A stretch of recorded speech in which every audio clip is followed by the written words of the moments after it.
mootummaa beektoo beekti kiraasa'oo bakka deemaa kee bakillee oolee lophootaa ikkitoo mootummaa lophootaa jira. Sababa COVID-19 boodatti harkifatee kan ture eebbi hundeeffama miseensa federeeshinii Itiyoophiyaa kurnaffaa naannoo Sidaamaa magaalaa Hawaasaa waltajjii Godumaalee keessatti ayyaaneffatameera.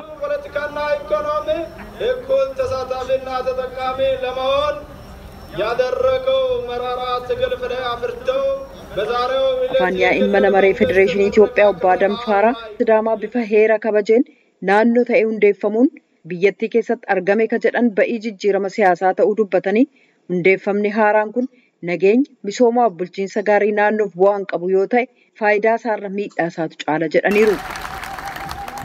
Itoophiyaa ማለት ይሄ ነው የሚመስለው. Ayyaana magaalaa Hawaasaatti kabajan irratti kan argaman pirezidaantiin mootummaa naannoo Oromiyaa obbo Shimallis Abdiisaa daandiin Itiyoophiyummaa walabummaa haqaaf dimokiraasii qofa jedhan.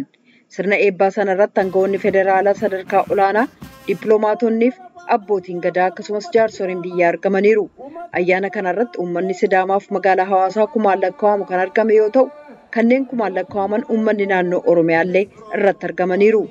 Uummata ayyaana sana irratti argamaniif haasaa kan dhageessisan pirezidaantiin naannoo Sidaamaa obbo Dastaa Lidaamoo ያደረገው መራራ ትግል ፍሬ አፍርተው በዛሬው ዕለት የክልል መንግስት uummanni Sidaamaa guyyaa har'aa arguuf daandii cimaa keessa darbee jedhan.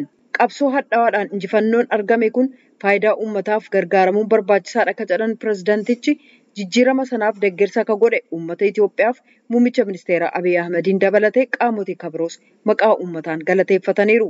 Akkuma kanaan mootummaan naannoo Oromiyaa qarshii miliyoona 100, bulchiinsi magaalaa Finfinnee qarshii miliyoona 50, naannoon Amaaraa miliyoona 30, naannoon Kibbaa miliyoona 20, naannoon Somaalee miliyoona 10, naannoon Affaar miliyoona 7 fi Gambeelli immoo deeggarsa qarshii miliyoona 2 kennanii jiru.